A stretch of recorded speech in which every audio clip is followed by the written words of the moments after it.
The earliest we really know is about career as a dancer.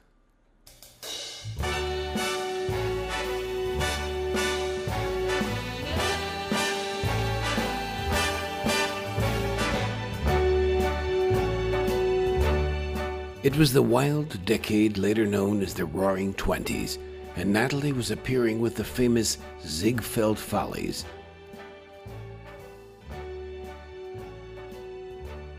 At the time, it was the rough equivalent of appearing in Playboy magazine.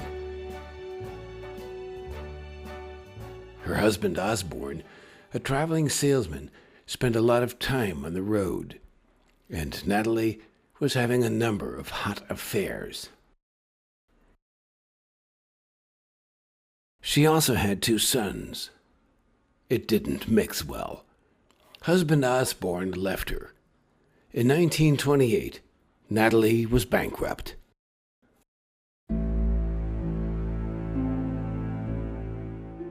My father, aged 12 and alone, was sent to an orphanage called Sheltering Arms at 129th Street in Amsterdam.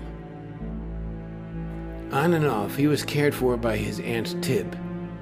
He felt abandoned.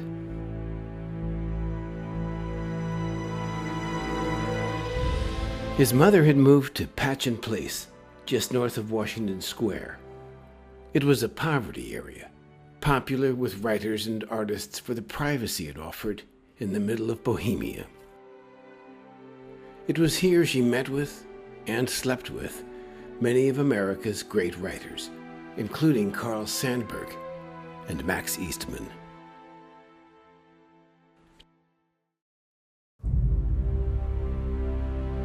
"20 years would pass before my father saw his father again. Theirs was a troubled relationship. My dad accepted Natalie's version of things and gave his father the blame for his lonely and bitter childhood. Although born a Goforth, he assumed his mother's maiden name, Tuck, and accepted the surnames she gave to him, J. Nelson. At the time, she was moving in intellectual circles in New York. She thought the name had a literary ring to it, J. Nelson Tuck. And so it was that I became J. Nelson Tuck Jr., instead of Osborne LaRue Goforth III. Among all the misfortune, there were good people too.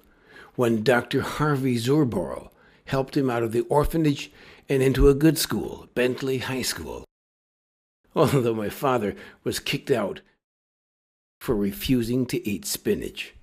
So, yes, it is in the family. He later attended Lincoln School, a leftist liberal institution associated with Columbia University, and Horace Mann, a prestigious elite school for the rich.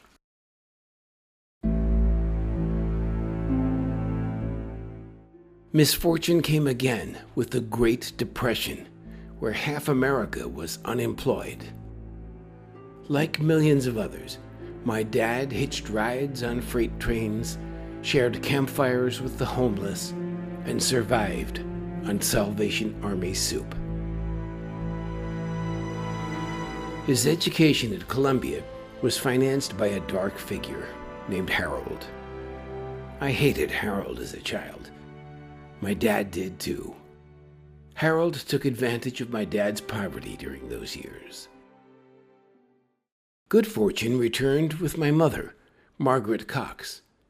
They met at Columbia University, they married, and soon they shared a bright little apartment in Brooklyn Heights.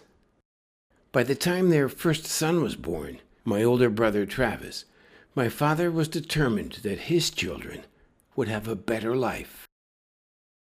J. Nelson Tuck worked hard and tough as an investigative reporter. His research in the hostile and racist South of the time helped lead to an acquittal of 2 innocent black men. His achievement won him the prestigious George Polk Award for journalism. J. Nelson Tuck was not afraid of a fight. He was a founder of New York's Newspaper Guild, the first union in the industry, and outspoken leader of the War Resisters League, here at a rally. It was not popular being a pacifist in those days. America was fighting World War II, and he was refusing to defend his country. But that's the way he was when he believed in something.